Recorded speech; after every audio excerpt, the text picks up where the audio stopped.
লতিফ, একটু বাড়ি কল দে তো মনি। কি ব্যাপার? হ্যাঁ, তুই স্যারের নাম ধরে ডাকলি কেন?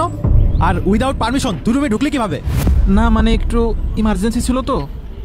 ইমার্জেন্সি তাই না? এদিকে আয়।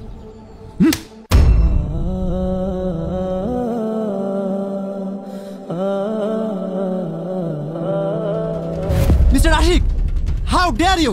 আপনি ওনাকে হাত তুলেন কিভাবে? স্যার, আপনি এই কোম্পানিতে এমডি হয়ে আসার পর থেকে এই লোকটা অনেক বাড়াবাড়ি শুরু করছে স্যার। আপনি দেখেন না, নিয়মিত আপনার রুমে যাওয়া আসা করে। আজকে তো মিটিং চলাকালীন সময় চলে আসছে। You shut up! আপনি জানেন উনি আমার কি হন আর এখানে কেন এসেছেন? উনি যেই হোক না কেন, উনি যে আপনাকে ভালো মতো হাত করেছে তা ভালোই বুঝতে পারছি। You rascal, he is my father! বাহ, উনি আপনাকে এত ভালোই হাত করে ফেললো যে ওনাকে আপনি বাবা বানাই ফেললেন। আর একটা কথা বললে আমি কিন্তু আপনাকে এই প্রতিষ্ঠান থেকে ফায়ার করবো বলে দিলাম। আমি কি আপনার সাথে ফাজলামি করতেছি? বললাম তো উনি আমার বাবা হন। কি বলছেন স্যার এগুলো? এই সামান্য দারোয়ান আপনার বাবা হয় কিভাবে? হ্যাঁ, এই সামান্য দারোয়ানই আমার বাবা হন।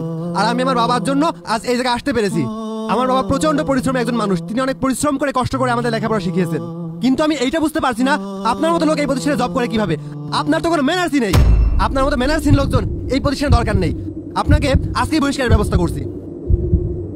না রে শোনা, তুই স্যারকে চাকরি থেকে বের করে দিস নি। এখন যদি স্যারের চাকরিটা চলে যায়, সামনে ঈদ, স্যার পরিবার সংসারে অনেক কষ্টে পড়ে যাবে।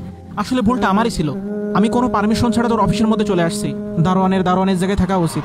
দেখলেন মিস্টার আশিক, আপনি কার গায়ে হাত তুলেছেন? আপনি যে মানুষটাকে অপমান করলেন, যার গায়ে হাত তুললেন, সে এখন আমার কাছে ক্ষমা চাচ্ছে। আমার বাবা আমার কাছে ক্ষমা চাচ্ছে। আশা করি এবার আপনার ভুল আপনি বুঝতে পেরেছেন নাকি? যদি ভুল বুঝতেই পেরে থাকেন তাহলে পরে আসেন।